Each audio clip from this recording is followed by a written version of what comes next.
Hey, Planeswalkers, welcome to this week's episode of Friday Night Meta, my friends, hosted by yours truly, Meta Master Mythras. And I am excited, not because it's that time of the week, but I am moving and I got my pod packed, I got my house cleaned, getting ready to go, and I'm back making these episodes, which is more exciting. So with that said, Planeswalkers, we are going to do a recap. We'll break down best of one and best of three for you with the analytics here today. We'll talk about some event impacts and then what's coming up. So in terms of last week, we did have a lot going on. It was our first full week when it comes to Friday Night Meta. A couple of key highlights really in best of one.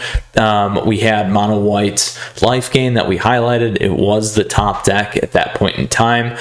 We saw the cooling of Winata in both best of one and best of three.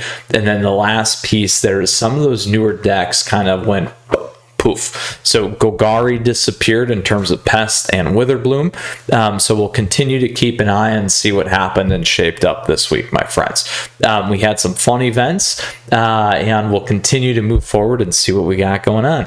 So this week, in terms of best of one, this is what we have going on. This is the broader picture first. The biggest note here is we see 4-color cycling now moving to the top. Mono white life gains move down a bit. Now, interestingly enough, everything is still very tight. It's obviously very competitive until you get down to the 7th slot here, which is actually Rogues, which is behind my face here, and then we got Sultai Ultimatum. Now we continue to look at some of these rates on the right. Very interesting things going on. We'll talk about some of this in a little bit more. Big thing to note again, mono black auras becoming more prominent. We see mono white aggro there holding up the bottom. And then when we go ahead and look at what we got going on here in terms of the trends, we had the season reset. So the biggest thing here is Boros Winata starting to make that climb back in best of one. We got mono white life gain certainly making that run, but kind of hitting a peak. We got Sultai Ultimatum going sideways, win rates going down, similar to Dimir Rogues. 4-color cycling, again, going sideways, but the win rate going up.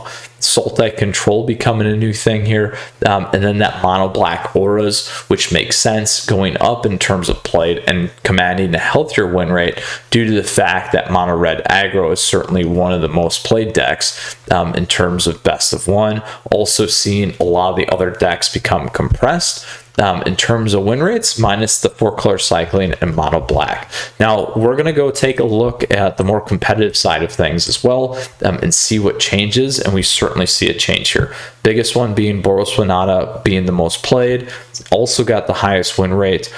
We see 4-color cycling drop a tad. We see mono white life gain getting a little bit better. Again, some similar stuff here. The mono black auras is getting better. Dimmer Rogues and Sultai Ultimatum fall off. And then again here, when we look to the right, another big piece is mono white aggro becoming a stronger deck, and certainly still in that top 8 spot.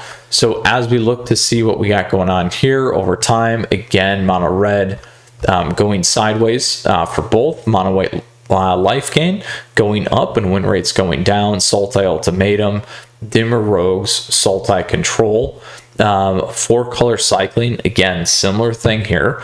Gruul Adventure falling off, but the win rates going up, and mono black auras, same thing that we saw. So those are two very prominent decks for us to watch here as we take a lead and take some hints in terms of what's going on in the best of one to be well positioned here out of the gates for our May season. Now we're going to go into our best of three here and take a look at what's evolved, because there's definitely been some changes here as well.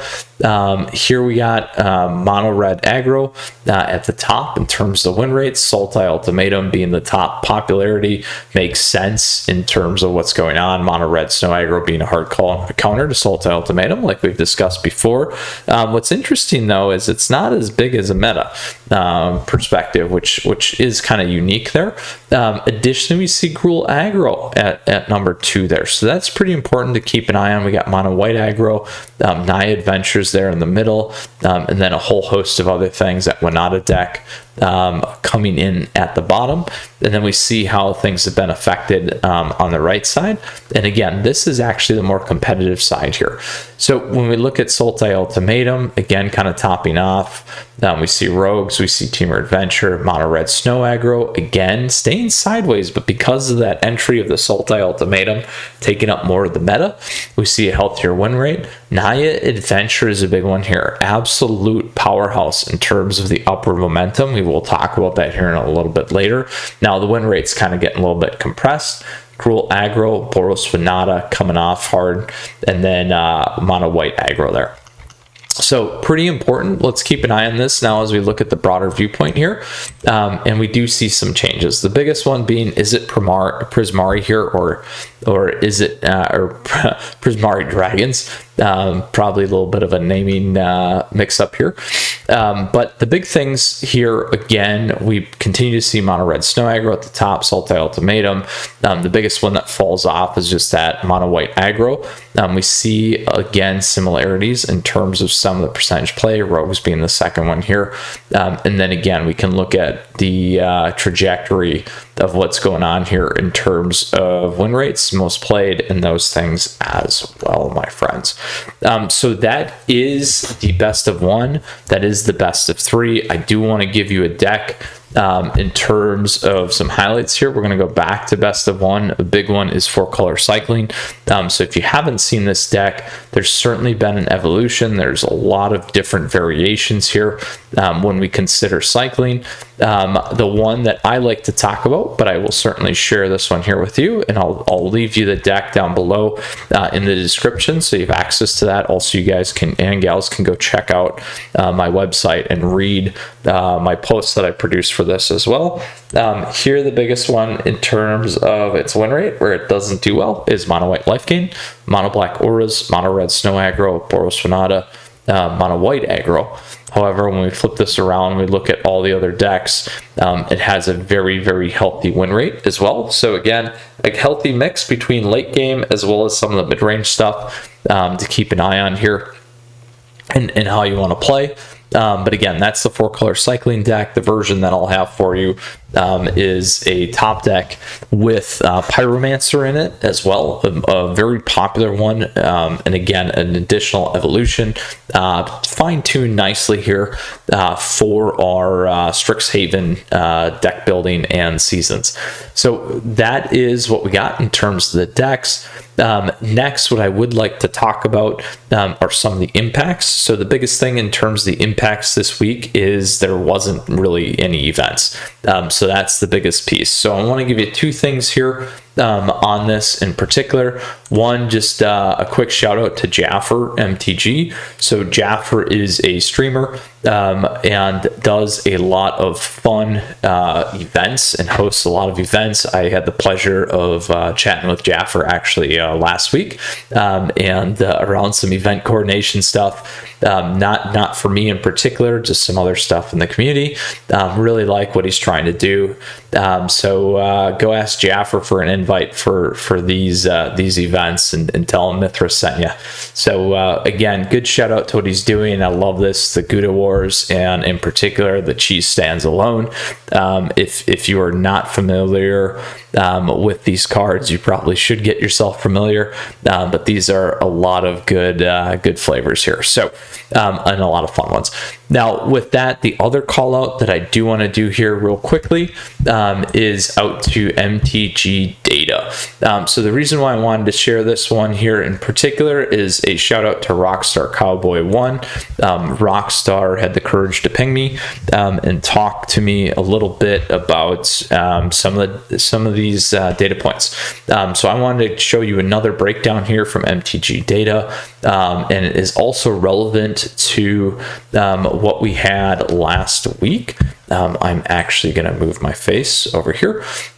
What we had last week in terms of, I can actually do this, in terms of the meta, and I think this is a great way to kind of show what we had and build off of what was going on, so that Naya Adventures deck stuff absolutely right here. You can see the win rate, the over-unders. These guys break down some of the specific events that they find and do all the pairings.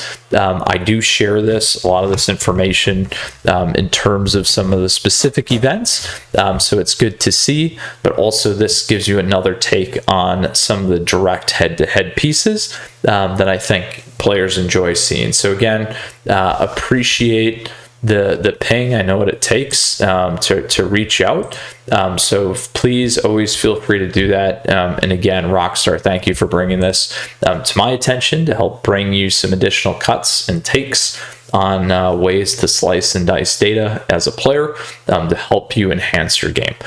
So just another take and a resource for you to think about. And again, shout out to MTG Data for pulling these things together, because I know it's a lot of work. So if you got questions or comments, Planeswalkers, please let me know. Flip me a like if you enjoyed today's video. I did want to share a couple of different things with you here because it is important for us as players to continue to improve our game, improve our matches as a Spike or as a Timmy. It's always good to be aware of what's going on. It helps your deck building. It helps you understand what's happening in the meta. And additionally, as I like to say, threading the needle, so you can hit that mythic in a way that's going to be time sensitive in the way that you want to do it in terms of best of 1 or best of 3. I'm all about saving you time and setting you up for success, so that you can find your way, navigate to mythic as fast as possible with the best deck of choice. Now, it shifts all the time, and I will always be one to tell you that, and it's good to get these snapshots on how to get there. So Planeswalkers, as always, truly huge thank you. Appreciate your support. Please feel free to support the channel. Down below in the descriptions, a lot of great ways. You can hop in the Discord server as well, 100 plus strong. I think it's like 150 now, so absolutely incredible. Thank you so much, everyone that's in there. Again, I appreciate everyone helping each other. That's what makes my day. And if you got questions or comments, please let me know.